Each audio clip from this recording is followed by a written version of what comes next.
What is going on, everybody, and welcome inside the Browns beat. I am Mike. He is Fred, and it is one of our newest Wednesday night shows here on the OBR streaming network. And before we get into the show, make sure you get over to the OBR.com and hit subscribe, and make sure you are following on the OBR's YouTube and Twitch and all the social media because the OBR is the oldest and largest Browns coverage site in all of Cleveland. So you want to be tuned in to everything OBR. It's a good evening to you, Fred. A good evening to everybody watching, just like our buddy Drew in Brick City just said in the comments. And be like Drew. If you want to be part of the show, make sure you get in the comments. Make sure you make it lively. And especially later in the show when we bring our special guest on, you can get your questions answered there as well. So if you're joining us live here tonight, we welcome you. If you couldn't make it live, but you're watching us on YouTube or Twitch or listening on the OBR podcast, welcome to you, and we're glad you decided to make it. Fred, really good to have you back this week. I missed you guys. I'm sorry. I apologize to the fans, but I knew that we were in good hands with you and Leah and Jeff Shadell, and you did a great job, and it was fun and made me want to get back here. Jeff said quite a few good things about your former softball days. Again, knowing that you were in the baseball system. So did you pay, are you saying you paid him off to say those good things? I haven't seen him yet, but yeah, I will. I'll take care of him. But no, he's a good guy, and we've had, I did hear it in the playback. I was appreciative of that, bringing up my baseball days. I wrote a story this week and kind of used my baseball background a little bit in comparing the Guardians. It appalls me that a team, I'm very glad what they've done, but their lineup, you ever looked at it? They got three guys like under 190, four guys 230 and under. You only got two guys over 250. And I mean, you didn't even get to play on our team if you didn't hit over 250, so it's like, I just kind of compared that to the Browns defense is their pitching. The rest of them got to figure out how to be clutch when it's their turn to come through. Like today, I mean, they hit home runs when they needed to. You can't win 1-0 every week, every game. No. So that's a side story, but a little baseball, my background. Yeah, well, that was great. Football. And again, shout out last week to Leah and Jeff for jumping on. And we've got a great show planned for you tonight. At about 7:30, we'll have our special guest join us from Channel 5 here in Cleveland. And a really good friend of the other show that I do, Garage Beers, which, again, shameless plug. Hang out for Garage Beers tonight at 9. We'll be talking Guardians baseball, and we'll be talking Browns and so much more. But Cameron Justice coming on with us at 7:30 to talk all things Browns.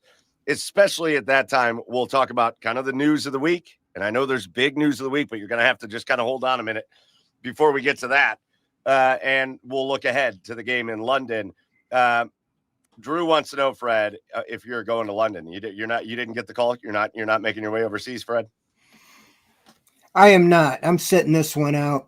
I'm kind of the OBR budget, is got a good budget for important games towards the end of the year if it's mattering. We've been saving that up since the Kansas City playoff game. I was at the Kansas City playoff game. In fact, I was at the Steelers playoff game, and I was appalled. There was only 2 or 3 from Cleveland media at the Steelers game. That was an empty stadium. I know it was COVID, but I'm like, you couldn't have kept me away. This is kind of what you're playing for, is the playoffs.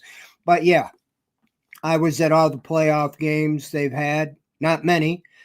Pittsburgh, Kansas City, and then went to Houston for that ill-fated debacle a couple years ago. But no, towards the end of the year, we hope there's some meaningful games that we can get to, and including the playoffs.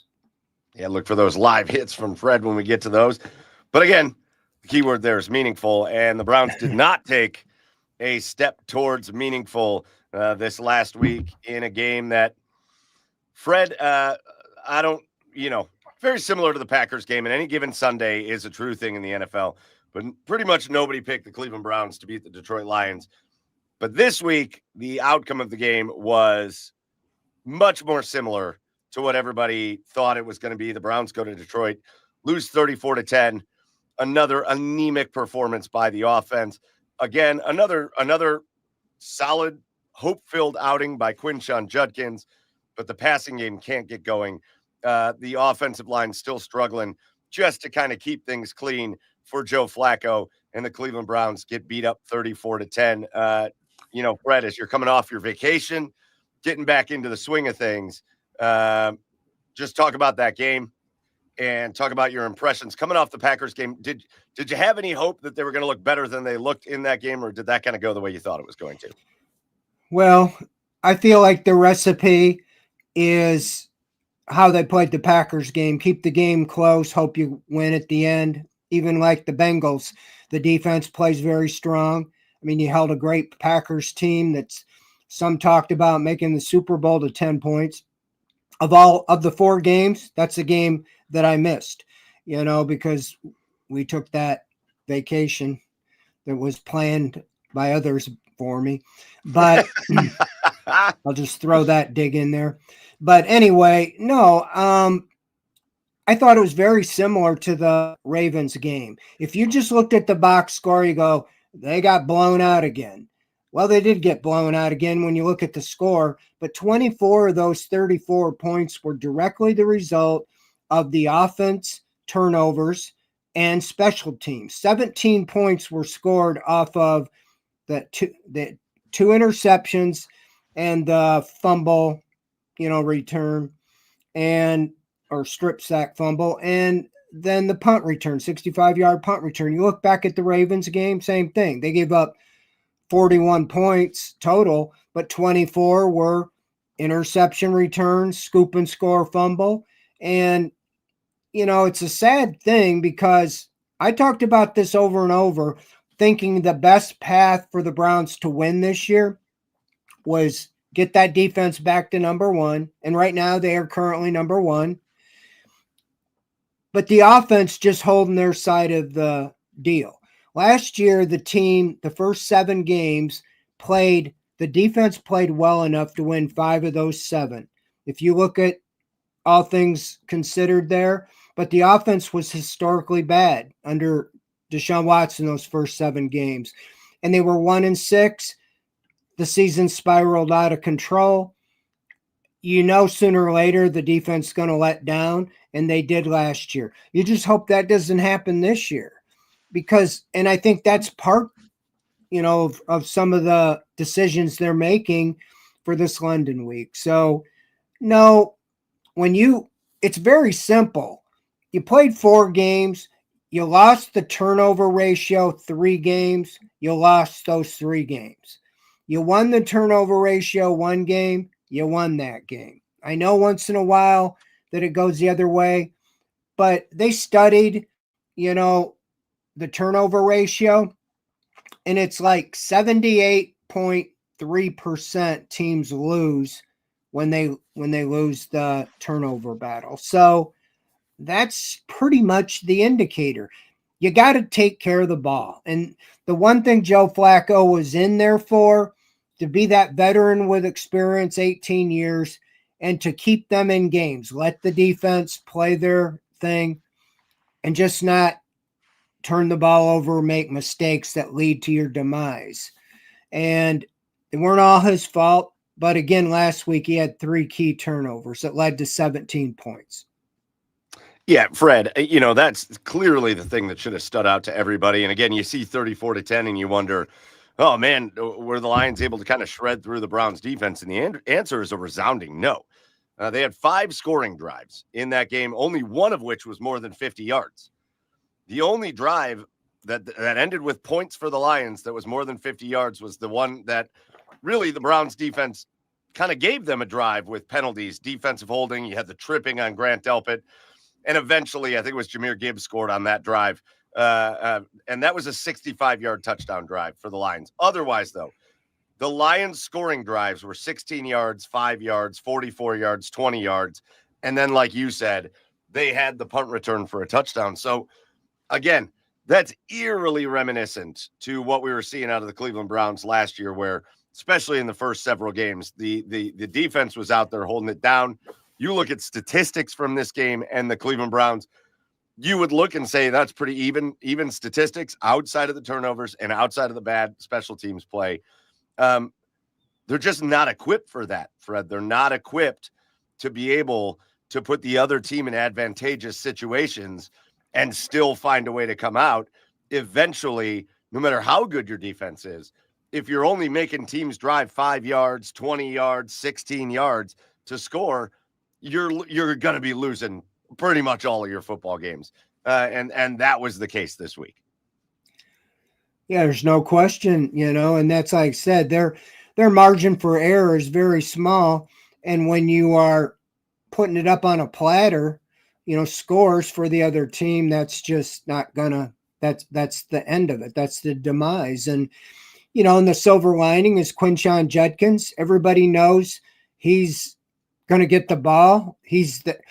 Right now he's about their best offensive player, the best chance to get positive yards. And, he went over 115 yards all purpose.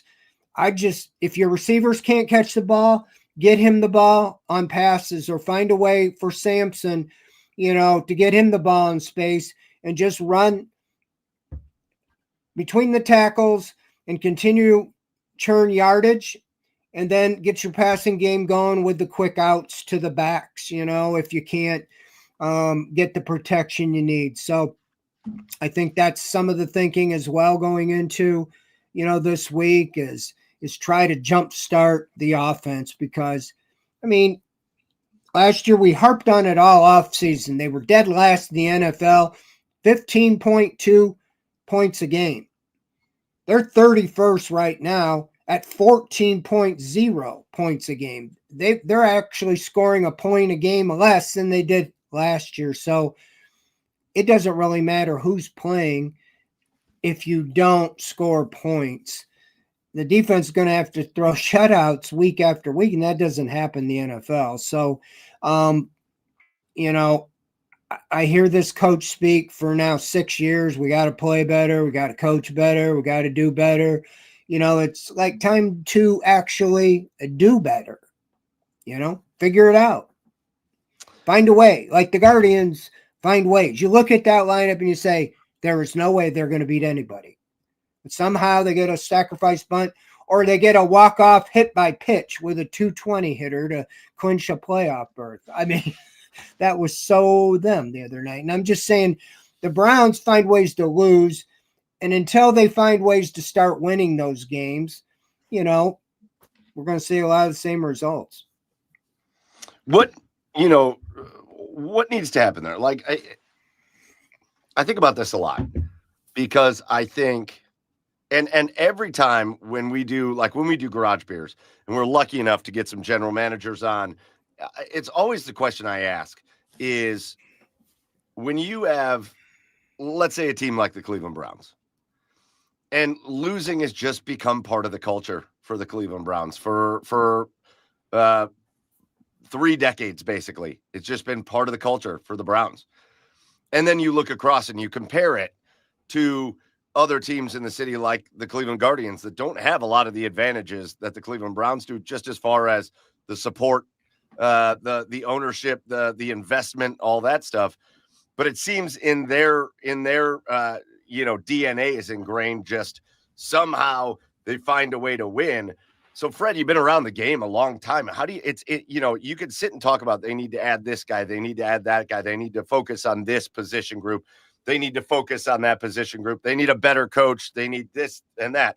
But, like, the reality is there also needs to be just some shift in the understanding of how games get played and won.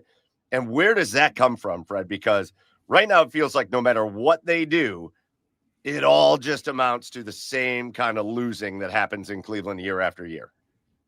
Yeah, it is a culture. And I thought when Kevin Stefanski came here, the culture started to shift. It was during the COVID year, and that might have had something to do with it, because a rookie head coach came in and he really seemed to turn things around. They went to playoffs. They won a playoff game. You thought things were on the, on the rise. And then the next year, Mayfield got hurt right away and things kind of spiraled and you had the roller coaster down year. Then you came back and had a good year, even with 5 different starting quarterbacks. And then it seemed like you got the Deshaun Watson thing and a pall went across the city, the team. And you thought it was going to be the other way. That's why they did that move. And it's kind of been now back under a dark cloud ever since. So, they've got a lot of young guys that haven't been in here for this losing mentality. And so you really think you have a chance to turn things around, but they have to taste winning, learning to win. And I don't know, the magic formula to doing that. A lot of it always comes back, at least in football, to quarterback play. I mean, how can you look at the Bengals? When they got Joe Burrow, there's talk about the Super Bowl. When Joe Burrow gets hurt, there's talk about, a bottom of the league team. And I think you could say some of that, even though the Ravens have a great culture, it's kind of like that with Lamar Jackson. If he goes down for a long period of time, the 2 years he did back to back, they were irrelevant. So that quarterback thing is so big, and the Browns haven't been able to figure it out. They've tried, and now it looks, you see Mayfield thriving, and I'm not sure he'd have done that here in Cleveland, but they took that big swing to get Watson, and it's really set them back in a lot of ways. And I really just think winning breeds winning, and they just have to, get turned in the right direction. Even if this isn't a playoff year, I'm more interested in the second half of the season and how they're playing. I go back to 85. Okay. It's a long time ago. Bernie Kosar was a rookie. Danielson got hurt and Bernie goes in and they finished 8-8 and they made the playoffs and they got beat. Probably should have won a game over the Dolphins, but you knew that team was on the rise. You knew that team, they started slow. They finished 8-8, but everything was heading up. And then we know 86, 87, they went the AFC Championship game, in 89, 3 of the 4 years. That's what I'm looking for, is the second half of this year, with a lot of these rookies aren't rookies anymore. Can you really build? And maybe you find with one or your quarterbacks, one of the rookies, that you have something really to build with, and you don't have to spend your whole offseason looking to draft another one. Who knows? But we do see growth in the rookie class and a lot of potential. And if you can start winning, even if you don't make the playoffs, but make a run in the second half and play complementary football and get an offense that looks like a real NFL team, I think the defense can be here for a while. I mean, they got a lot of pieces and parts of the contract, and they got to get the offense figured out. Fred, just back to the game real quick. Talk about maybe some other things that stood out in a little bit of a positive way. Again, you lose 34-10, and there's not a ton of positives.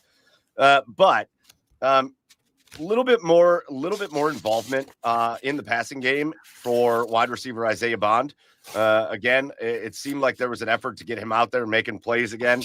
And again, in a situation right now with the Browns with Cedric Tillman out and, elevating some guys from the practice squad and just looking for players to make plays from the wide receiver position. I think Isaiah Bond flashed a little bit out there. Again, he didn't get a ton of opportunities, but he flashed a little bit out there from the wide receiver. Geez, Pete, I can't talk position. He's a guy that, man, if they can count on him to be fairly consistently reliable, that makes a big difference. Well, absolutely. And, it's ironic right now, 2 guys you're counting on. We talk about the off season, how big it is in training camp and preseason. Arguably 2 of your key guys weren't here at all for any of that. Isaiah Bond showed up just as the season was starting, and Quinshon Judkins, we know his legal situation, and Judkins probably the most valuable offensive player right now. And Bond could be, because Jerry Jeudy he's off to a disappointing start, with not so much the numbers, but just drop passes when you need to have your number one receiver come down with balls. He doesn't come down with them. And Bond had 6 targets the other day, had 3 catches, but he had that 35-yarder. He didn't get his feet in bounds on one that he should have. But yeah, he's a undrafted rookie. I mean, obviously he was supposed to have been drafted in the 2nd or 3rd round, but he's learning on the fly. So that's another guy, but you're going to count on him because Cedric Tillman now is out at least 4 weeks. I didn't feel the wide receiver room was that deep to begin with. And we talked about what if Jeudy got hurt? Well, now you see with Tillman out, Bond is actually going to be the starter opposite Jeudy, I'm sure, because Jamari Thrash, who played, he didn't even have a target in the game last week. And I don't even know how that can be. But your top 2 receivers right now, number-wise, are your 2 tight ends, Harold Fannin, David Njoku. I don't know what's going on with Njoku, but maybe they're having him block more or whatever. But I think you got to get him. To me, he's one of your top 2 playmakers, potentially. I had him right there, right behind Jeudy. And the way Judy's going right now, you really need Njoku to be able to make big plays. Harold Fannin, to make plays. But Isaiah Bond, I think he can stretch the field. And if he can do that, they just haven't had time to throw the ball down the field because of the poor pass protection. So, yeah, I think Bond's going to he's going to have a big role. I mean, starting this week. Yeah, we're getting a lot of comments in the comments about the running back position. I think there's some frustration out of Browns fans, especially after the first couple of weeks before we actually had Quinshon Judkins, or the first week after we had Quinshon Judkins in here.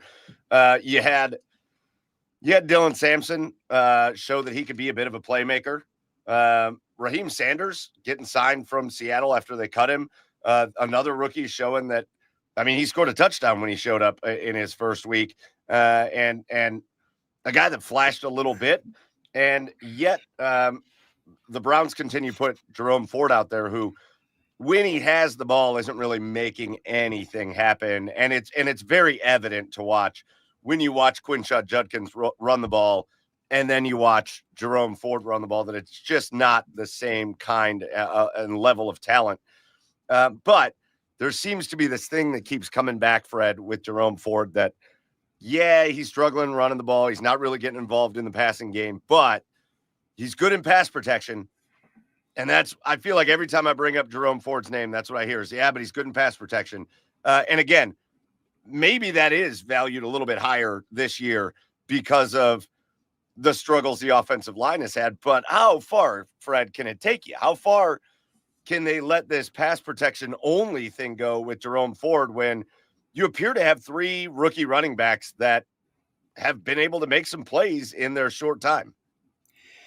Yeah, there's a few things there. I mean, they must like what they've seen of Raheem Sanders, because they've had injuries and had to make moves, but they've kept him on the active roster. And I would think Ford might be a guy, whose days are numbered. But with that said, he's going to be the kick returner now with DeAndre Carter out. I won't say any more about it, but this is, again, my case for a lot of reasons to bring Nick Chubb back. But they brought Jerome Ford back over Nick Chubb.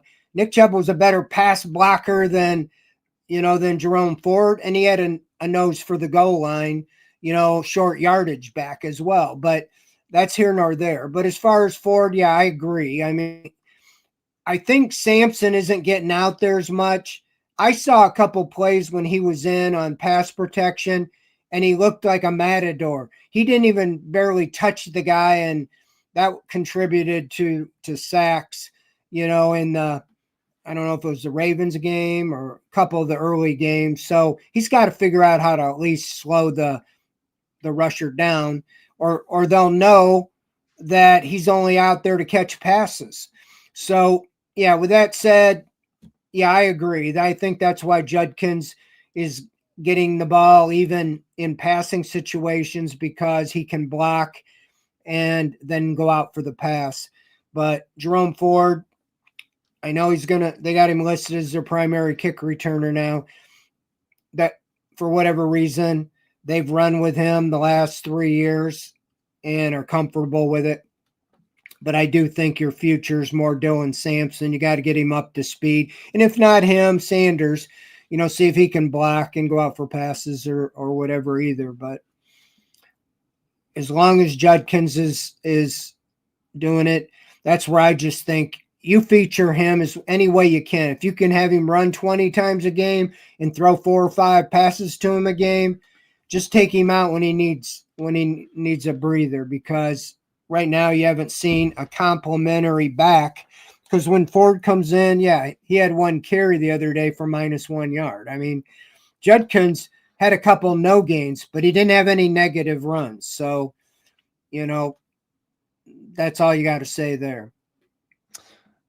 Fred, one last thing before we bring our special guest in for the back half of the show here. But when you look back at the Lions game, again, special teams nightmare, and it continues. And it kind of looked like maybe for a week or two they were figuring things out on special teams, but this week was a total nightmare on a special team side of things, and really can only be classified as that when you give up a punt return for a touchdown. But you obviously have the punt return for a touchdown.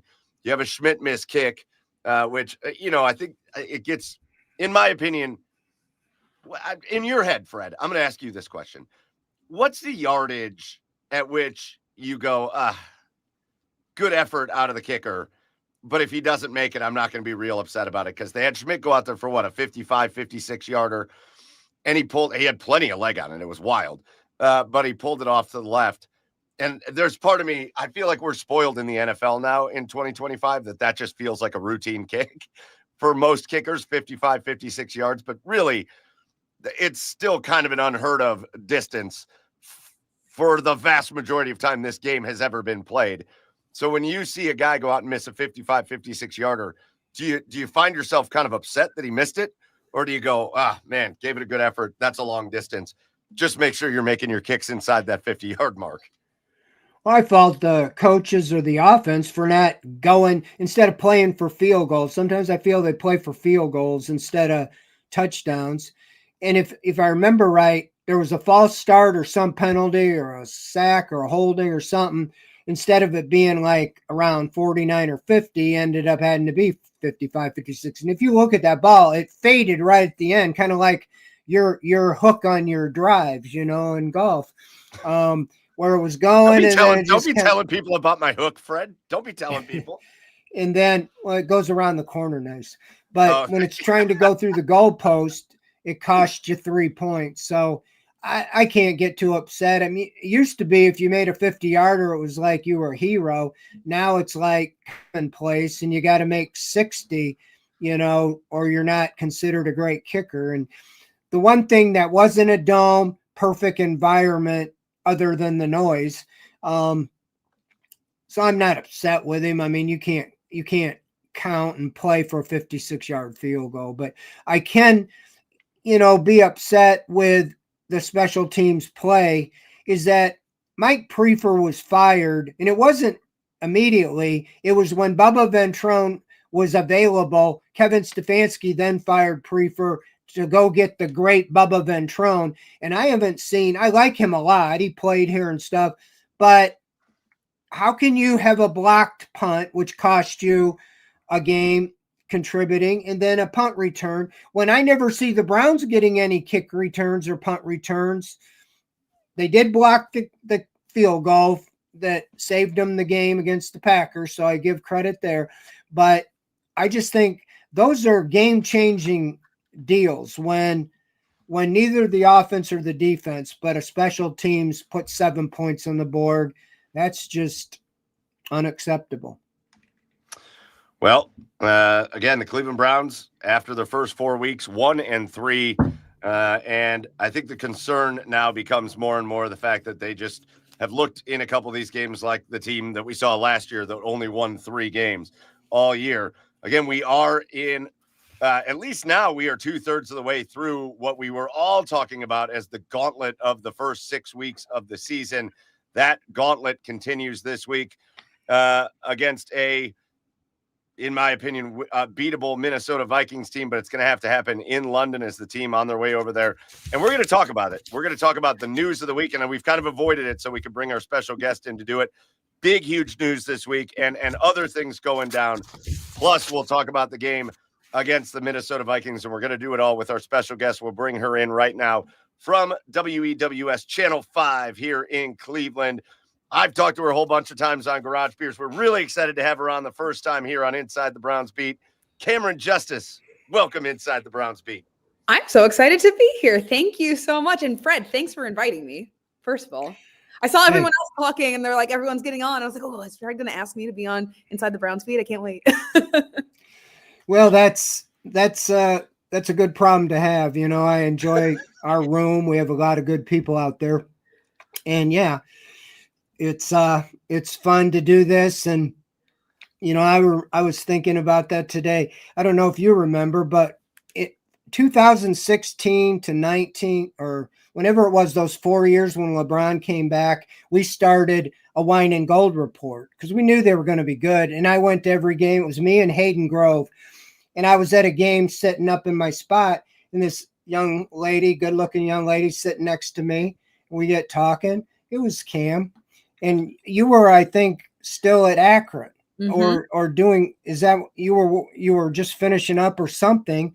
And so we got to know each other back then a little bit and at that game.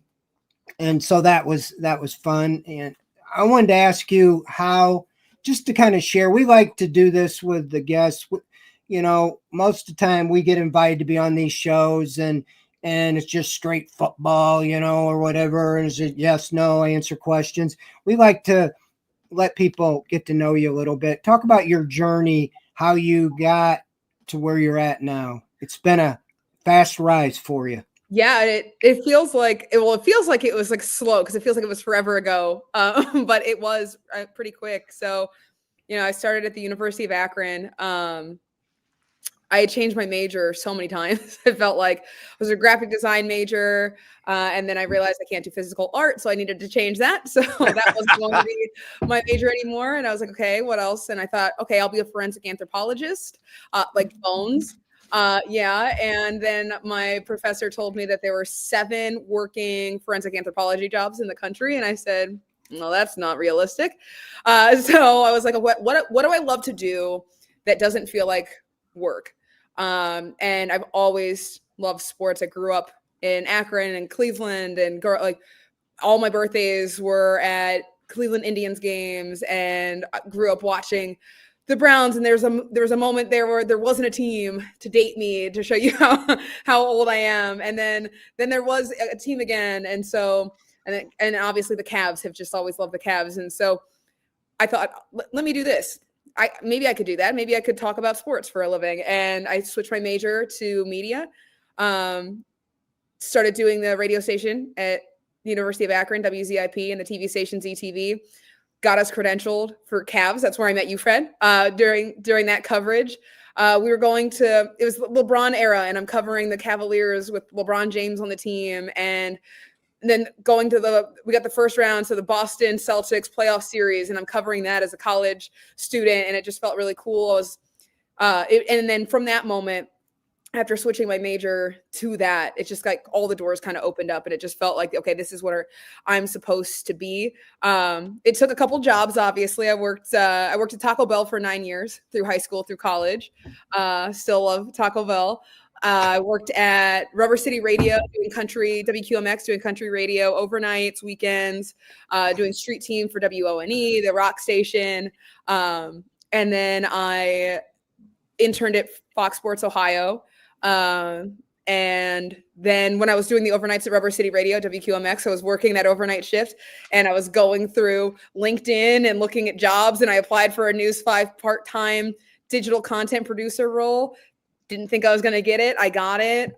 6 months later, I was full-time. I did that for 3.5 years. And then they offered me the on-air reporting job. But it was doing that digital stuff during the pandemic where I could get on Zooms, cover the Browns. That's kind of how that trajectory followed. And Twitter followers really did help. They labeled me a Browns beat reporter before I was one. So I always got a shout out to all the people that followed me on Twitter early, because it definitely changed the trajectory of, my career and how I've done things. But it's been really fun. And so I'm always grateful for like kind of the weird, unusual journey that it took to get here.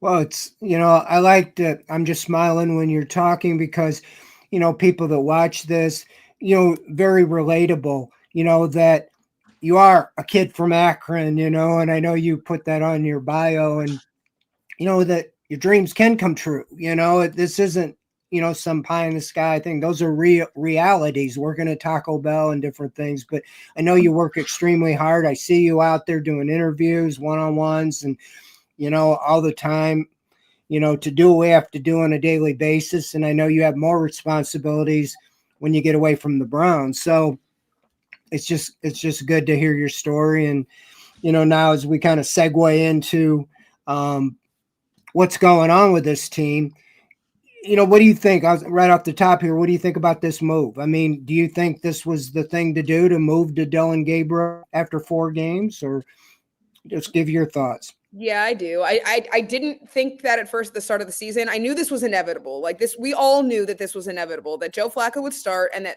the rookies would come in at some point, and the Browns could see what they had in them, barring some crazy magic run from Joe Flacco, which I think everyone hoped that would be the case, right? But when it became evident that the one thing that Joe Flacco is truly his strength as an 18-year vet in this league is ball security and making smart decisions and taking care of the football. When you're 4 games in and you've got 6 interceptions, you fumbled twice, you have been a direct reason for losses for this Cleveland football team. And you're not just helping them. You're not helping them win. You are actively working in a way that is losing games. I think it became inevitable and quicker. I don't know that London was necessarily where I would have pegged the rookie to come in. And even leading into that Detroit game, after beating the Packers, I think, okay, the offense still isn't there. It's still not where it needs to be. And there's obviously a ton of struggles, but if they can turn it around and look good or serviceable against the Lions, I think that would have bought a couple more games. And I thought Miami might have been a really opportune time to see them switch over to Dillon. But that Detroit Lions game took the wind out of the sails of that. I think kind of sped the process along, because you can't keep losing games that way. You've got a defense that is playing out of their minds, and they're out there. We saw it last season, the defense playing really well, and then they go out there, they're out there too much. They're on the field all the time. They get gassed, and then they start to fall off. That's inevitable. And so you don't want to waste the efforts and the talents of that side of the ball. So can you create a spark on offense? Doesn't feel like you can create that spark with Joe Flacco. You've had 4 games to do it, and it's been the same pattern. It's not all Joe Flacco's fault. Absolutely, it's not. That offensive line is it's tough. But he's 40 years old, and he's not moving the way that maybe a Dillon Gabriel can move, to evade some of those situations, to extend plays a little longer in a way that Joe Flacco just physically can't. And then that leads to bad decision-making from Joe. So I think that the way that these games have gone, the losses and how they felt, has pushed the timeline forward a little sooner than I would have anticipated seeing Dillon Gabriel. But I do think because of how things have gone, it was absolutely time for something to happen to try to instill a little bit of, breathe a little life into the offense. You bring that up, and it made me think of, last year things were going similar with Deshaun Watson, and we ask him, Cameron, every week, are you going to make a change? Are you going to make? And he, I'm not making no change. I don't know how long he would have went if Watson wouldn't have got hurt.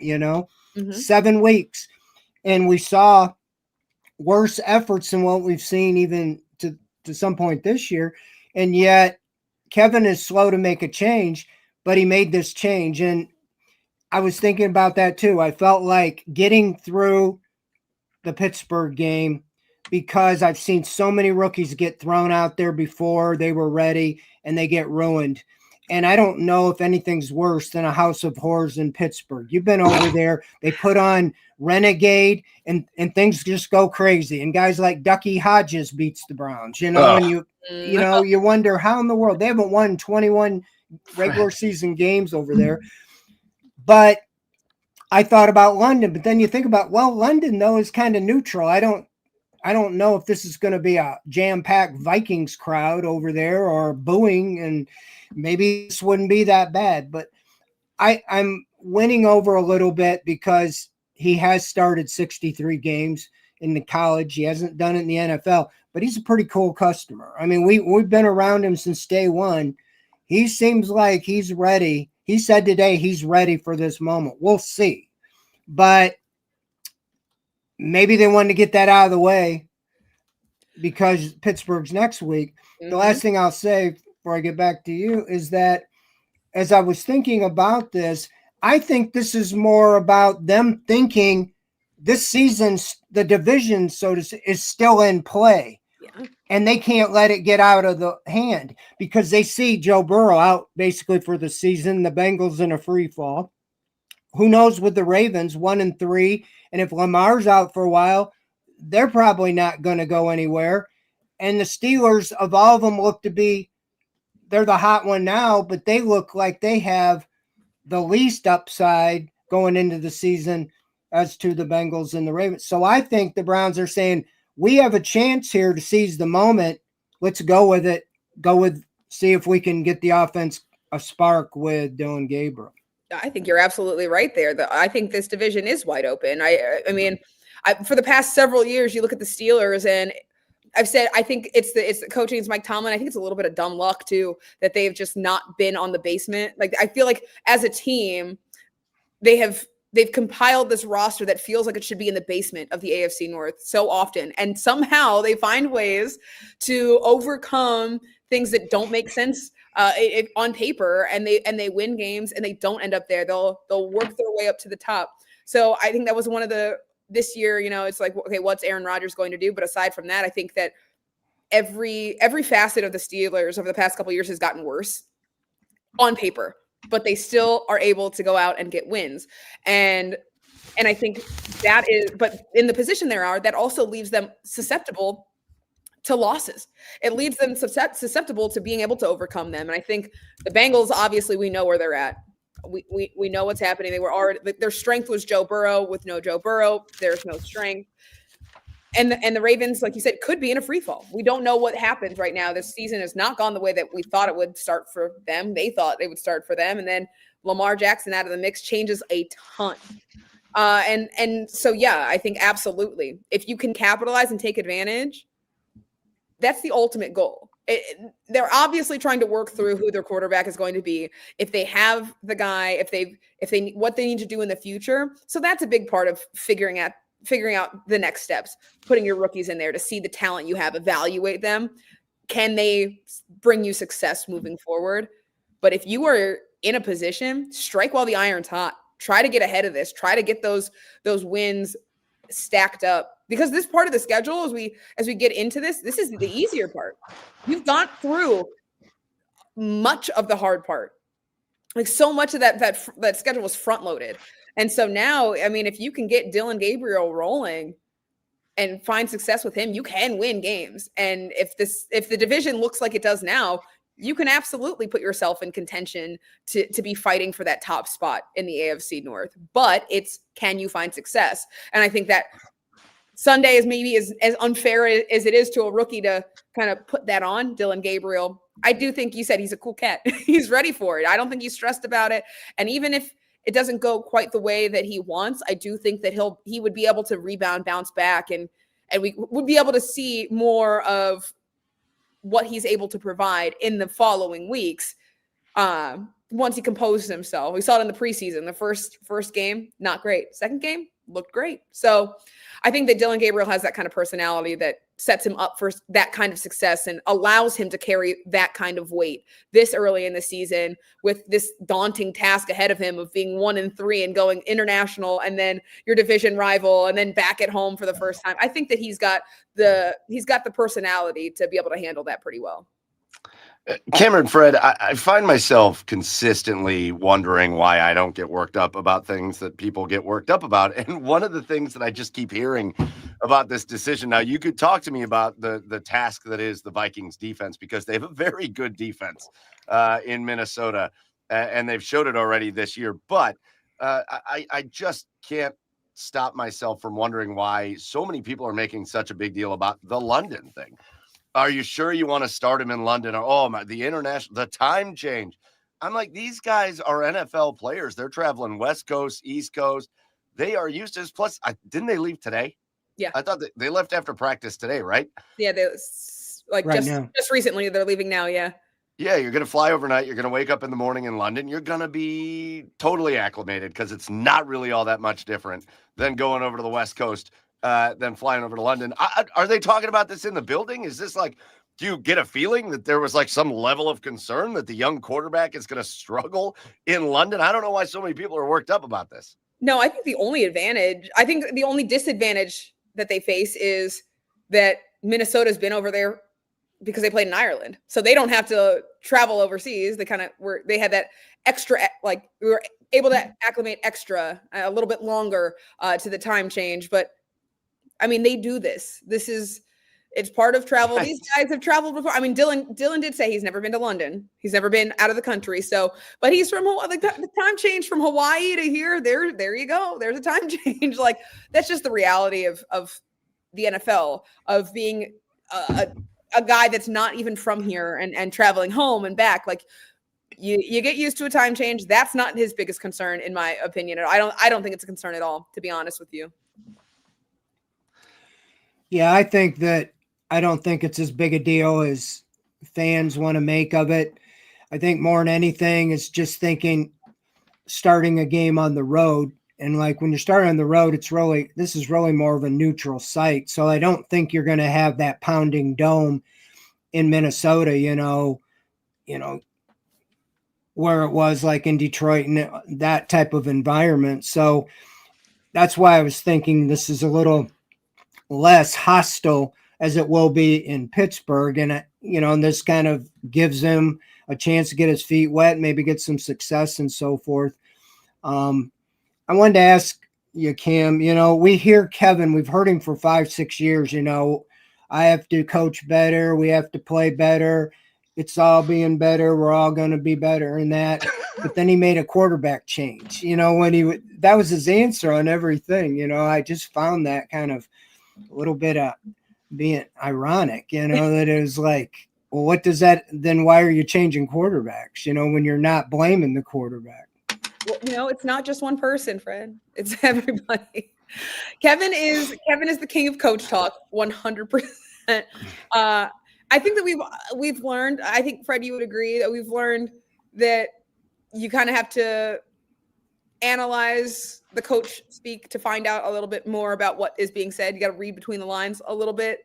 I think that's how we all kind of came to the conclusion that it was going to be Dylan this week. But I mean, the coach talk. I understand the reason for it. I think we all understand when if you watch these games, if Kevin Stefanski says we all have to be better, but the defense is playing like the defense is playing, and the offense is playing like the offense is playing, I think that we know who needs to be better. I think that when the special teams is struggling the way that it does, I think we know who needs to be better. And should he say that? Other coaches do. Other coaches are more forthcoming and candid, I would say, in their public media setting. But that's never been Kevin Stefanski.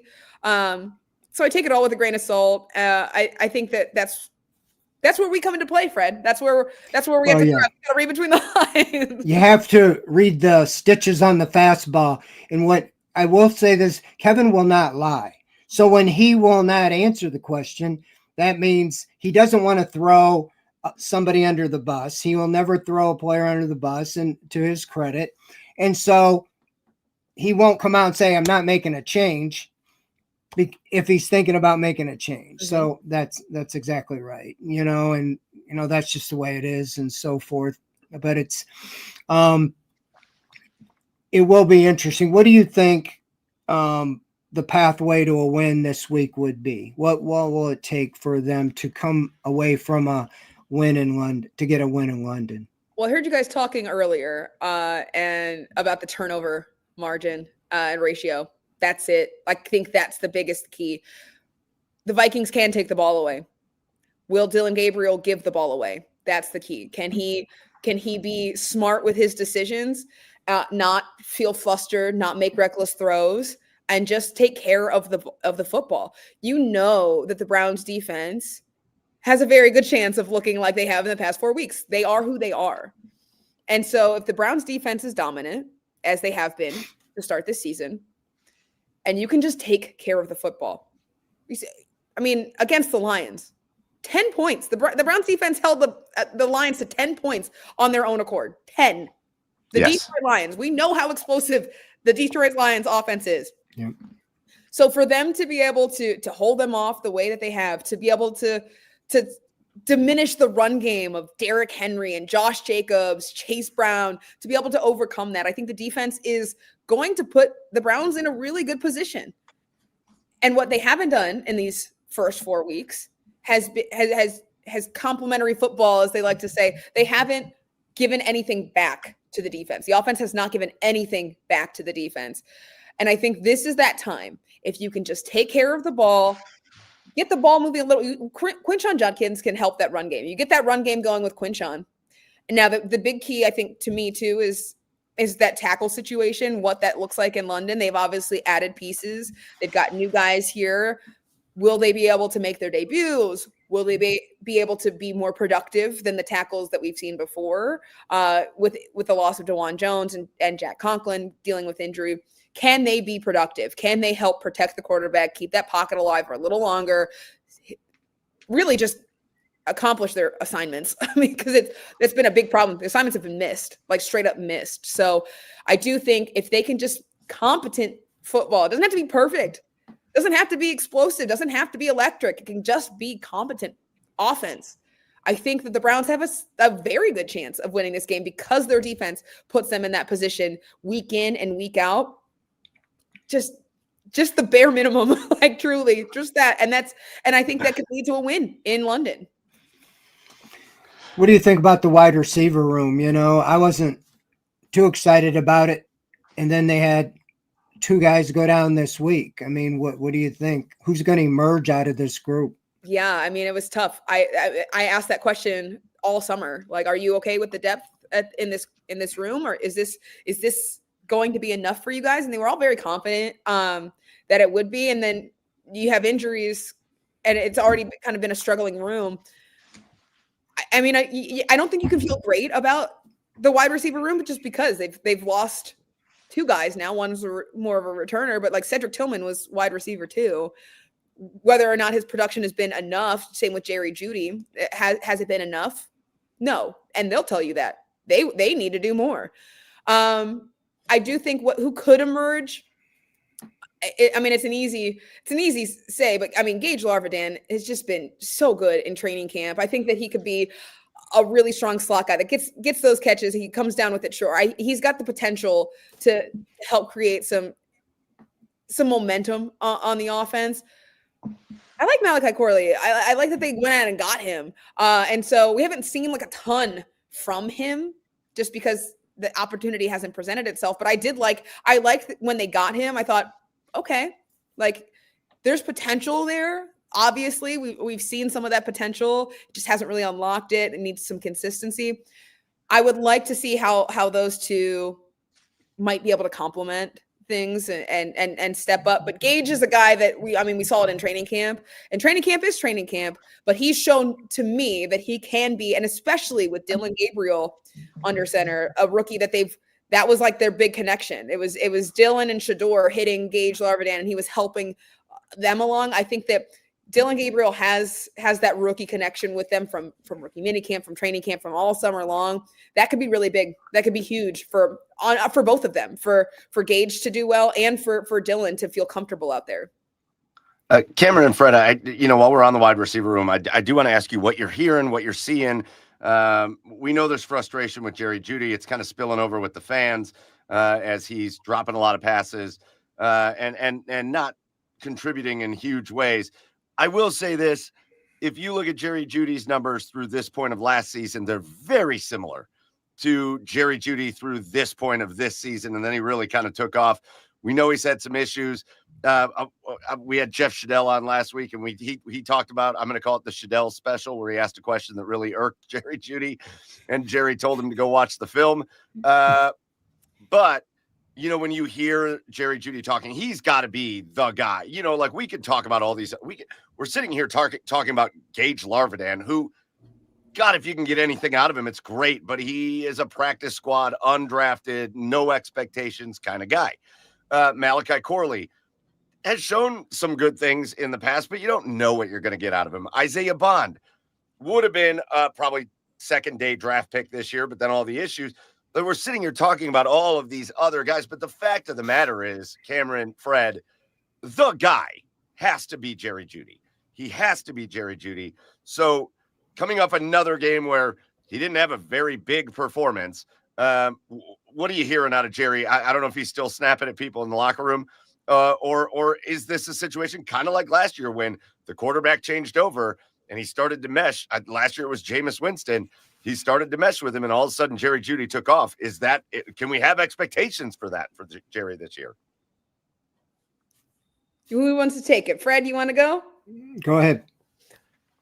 I will say that, especially in Detroit after those drops, he was obviously very frustrated. But part of me appreciated how candid and how frankly pissed he was, right?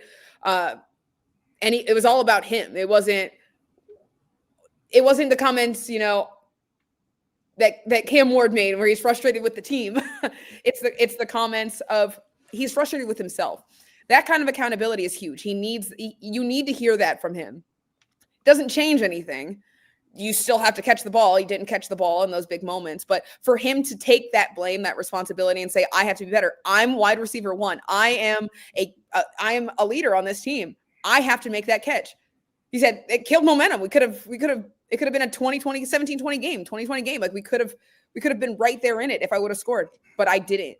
I think that is, to me, makes it feel a little different and gives me a little bit more promise that it's not a spiral situation, that there is accountability there. And, him talking about Dylan Gabriel, he no snapping, no snapping at other people today. I don't think that was the case. That was not the same way, but I don't think the frustrations have boiled over to the point where it's becoming like a toxic locker room and anything like that. I think that I like the anger and the emotion that is being felt because it's very pointed to the individual and self-reflecting. That's important. That's key because you can't get better by pointing fingers at other people because you can't change what other people do. You can change what you do. And I think Jerry Jeudy has got that mindset, which is big. Well, that was well said because, he needs to talk about somebody that needs to be better. He really needs to. The top receivers are double teamed and they do make plays and he's got to. And I think another thing by moving to Gabriel, whether it's said or not, it's like a pushing the reset button on the offense, a fresh start.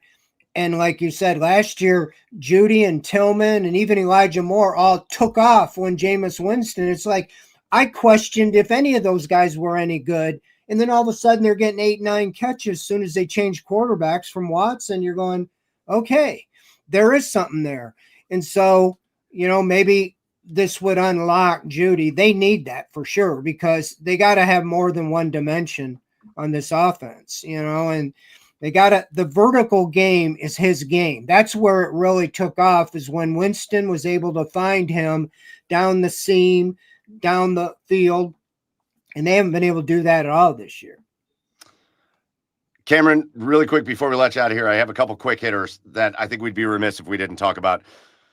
I want to hear, and Fred, you chime in on this too. I want to hear your guys' take on this because I have said it, I think, since they started with training with these rookies and all this, but it's becoming more and more apparent. And I just think fans, sometimes some of them haven't been ready to hear this. They've promoted Dillon Gabriel and they made Joe Flacco the backup. And that means Shedeur Sanders is still your third string quarterback. And I know he had his kind of goofy situation in the locker room today where he was miming answers. And I don't really want to get into all that because I think it's much ado about nothing there. But having said that, I am of the belief, you guys tell me if you agree or not, I'm of the belief that fans should expect to not see Shedeur Sanders play for the Cleveland Browns this year, unless they are so far out of it by the end of the year that maybe they give him a start at the end of the year. But in my opinion, if for some reason Dillon Gabriel went down, you're going back to Joe Flacco. If some reason he went down, you're probably going to see Bailey Zappi before you see Shedeur Sanders. It really feels like they want Shedeur Sanders to sit this season, kind of redshirt from a college term, and just learn how to be an NFL quarterback. Do you feel like I'm way off base on this? Because I feel like that's what their actions are saying. I think the only thing that I would disagree with is maybe Bailey Zappi before Shedeur Sanders, just because you do have the idea of what he could be. You have the potential of what Shedeur could be. Like Bailey Zappi, you've seen him. You've played him. You haven't played Shedeur Sanders. And so I think that maybe he would take that edge. But yeah, I mean, realistically, he's QB3. That's probably not where fans want him to be. That's definitely not where fans want him to be. That's not where he expected to be when he entered the draft, right? When you fall to the 5th round and you're the second quarterback taken by a team, that's the reality. And it's something that he has to fight to overcome. And I will say that, early into training camp, I really appreciated his approach to, he went out in front of the media every day. He answered questions. A lot of them, some of them weren't football. Some of them were just about his life. And he's done that. But that's part of, this is a part of his journey now. Whether he likes it or not, whether the fans like it or not, he was taken where he was taken. And that's the trajectory that he now faces. I think that there is a chance later in the season, depending on how these next several weeks go, that Shedeur Sanders does get time if he's presenting himself as ready for that opportunity. I think that he is given a lot of work to progress, develop, and that's what this will be about. Can he get to a point where the Browns are like, okay, we think that he's at a good point where we want to put him out there and see what he can do. And it's not just for them. Is it a benefit to Shedeur Sanders? Is he where he needs to be to make this debut, to go out and get this time and it be beneficial to him too? It's the same we talk about a rookie getting out there too early, where I was like, oh, no, is London too soon for Dillon? I don't think that's the case. I do think that he is ready for this. I think that he's been ready for it. He's been preparing to get ready for it the past several weeks. Now, as we get into the season, will Shedeur step up? Will he make sure that he is ready? Should his number be called? Will he embrace this QB3? That's what this next part's about. So I think that we could absolutely see him, but it's not shocking to me that you want Joe Flacco to be the backup. You didn't really want Dillon Gabriel out there until you had to have him out there because Joe wasn't doing what they needed him to do. Now you've got to move on to try to find that spark. You don't want to put your rookies in a position that it's not going to benefit them. So for Joe to be the backup, to go in if things get messy and ugly and just to kind of help clean up, try to bandage things together, that's the role that it should be. That's how it is. I think we would all like to see success at the quarterback. And if it's not Dillon Gabriel, then I think we would all like to see success be Shedeur Sanders. It just does the opportunity present itself and make sense for both the Browns and for the well-being and success of Shedeur Sanders, because nobody, I can't speak for everybody. I don't want to see him fail. I don't want to see Dillon Gabriel fail. I don't want to see any of these guys fail. I want them to be put in the best position for themselves to see how good they can be, how much success they can have in the NFL. Well, just think about this. How great so far, it's only 4 games, the rookie class appears to be, the contributions they're getting going forward with 12, 13 guys on the roster. And the 2 guys that haven't played are the quarterbacks. If one of these 2 they can hit on, say Gabriel comes in and he plays and lights it up and you say, this is our quarterback, you don't have to worry about next year spending the whole offseason, drafting a quarterback and so forth, you can address other needs. And so, yeah, you certainly want it to go well. If it doesn't go well, there's going to be plenty of time to see what Shedeur Sanders can do. And if he gets out there and shows he could be the guy for the future, either way, it's a win-win. So I've watched this. Cam's watched this. We've seen 9 starting quarter, but now it's 10 in the last 3 years.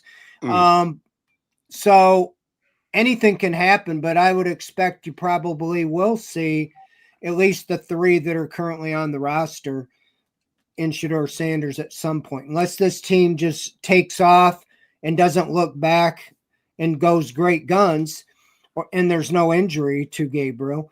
You'll see him the rest of the way. But if there's any stuttering or faltering, yes, I think they will give Shedeur his opportunity. All right, as we get ready to wrap things up, last question, Cameron.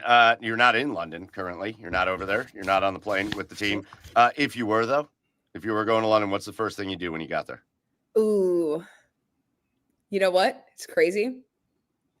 I would, well, first I would find like a Gordon Ramsay establishment of some sort. First and foremost. Just go to like Vegas for that. Well, I do. I take vacations around Gordon Ramsay. But yeah, Hell's Kitchen, been there, stay. Yeah, come on. I eat Gordon Ramsay restaurant, but a London-based Gordon Ramsay restaurant. And then I would probably, if I had time, hop on a train and go out of London and go to one of the neighboring areas that I would like to see. I mean, there's nothing against London. I just it's not one of my, if I'm going to go overseas and be in Europe, I would like to go to one of the places that I've dreamed of going. So my first move would probably be to leave London. But it's nothing against London. It's nothing against London. Nothing against London. It's just I would have to take advantage of the moment and go see somewhere that I've dreamed of, and then scurry around and figure out the other places that I want to be. All right, Cameron. Well, enjoy Cleveland. No Gordon Ramsay's here, but still good food. Cameron, it has been awesome having you on. It's been awesome talking with you, getting ready for this game. London, Vikings, Browns coming up 9 a.m. That's the best part about all this, is that by about noon, we're all going to know what happened in that game. And we can just go about our Sundays, have a lovely Sunday afternoon. But we got all that coming up. Thank you for getting ready for it. Thank you for talking everything Browns with us. We really appreciate your time. And we will, as always, we'll catch up with you soon down the line. Thanks for having me on. Thank you for the invite. And you're wrong. I do have Gordon Ramsay, home chef, Hello Fresh, whatever he's doing, the meal kit. That's for dinner tonight. So I will be making my own Gordon Ramsay. Joke's on you. I'll bring it with me. I feel like an idiot sandwich, Cameron. I feel like an idiot sandwich. All right, Cameron. Thanks for coming on. We'll talk to you soon. Thanks, guys. See ya. Oh, there it is. Cameron Justice. Go follow her online at Cammy Justice on Twitter. What a good time. Fred, have you been to London? What's the thing you would do if you were over there with the team? Oh, boy. Fish and chips, probably. Yeah, same. Arthur Treacher's. They still have any of them over there? No, I don't know. Wasn't that from over here? I've been overseas. I've been different countries. I think I had a layover in London, but I never went out of the airport if I was there. So, no. Wasn't one of my bucket list cities either to go to, but hey, you never know. It's been, you never know. Maybe one of these years it's in the OBR budget. Yeah, we'll get us all over there. Yeah, I mean, it's it would have been fun. We got Jack over there. I don't know if he's going to the game. And I don't think he is. I think Jack can't go. But he'll be talking about it. I'm already seeing a whole bunch of videos of Browns fans over in London, which I think is great. I am on board with Philip here on YouTube that says, go to a pub and order a red speckled hen on tap. Yeah, obviously that's going to be on my list of things to do for sure. All right, Fred, it's been a blast having you back. It's been great getting back into the show with you. Glad you had a great vacation. Just a couple of things before we get out of here. First, again, another shameless plug. Go grab a beer, go hang out, go to the bathroom, do whatever you got to do. Because right back here at 9 o'clock, it's Garage Beers. Me, Chad, Joe. We're going to be talking about the Guardians to kick things off. We're talking about more about the Browns, college football. We're getting ready for hockey and basketball and all this stuff going on. So there's just a ton of stuff for us to cover on Garage Beers tonight. Make sure you come right back here on the OBR streaming network for that at 9 o'clock. Big time thank you goes out to the OBR for hosting us. Get over to theobr.com, hit subscribe, and whether you're watching us YouTube, Twitch, wherever tonight, make sure you hit follow, hit subscribe, hit like, and share it with your friends. We appreciate that. And a big, big shout out to all of you that were in here live with us tonight. Again, the comments were great. The comments were lively. Great watching it and really entertaining. You guys made some great points as well. So thank you so much for contributing to the show live. If you didn't catch it live, remember, you can always catch it on demand on YouTube, on Twitch, or you can catch it on the OBR's podcast channel. That is going to do it for us. Again, the Browns taking on the Vikings, 9 a.m. from London on Sunday. Fred, you and I haven't gotten to do a Browns victory show yet. Do you feel like we're going to do a Browns victory show next week? I do. I put in the Browns for a win this week. I just think the defense has a chance to eat up Carson Wentz. As it looks right now, 3 of their 5 starting offensive linemen are not going to play. And this should be the defensive line's chance to feast over there.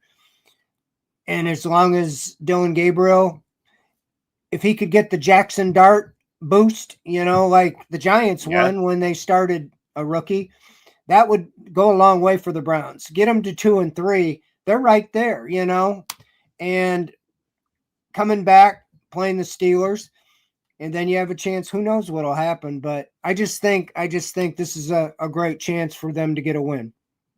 I agree with you. I'm on board with that, and I want to do a victory show with you next week for the first time. So hopefully they get to do that. All right, that'll do it for us again back here at 9 o'clock with Garage Beers. But for Fred, I am Mike. This has been Inside the Browns Beat. We will talk to you same time next week. Oh, with special guest Fred.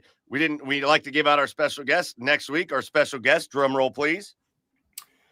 From Cleveland.com, Dan Lobby.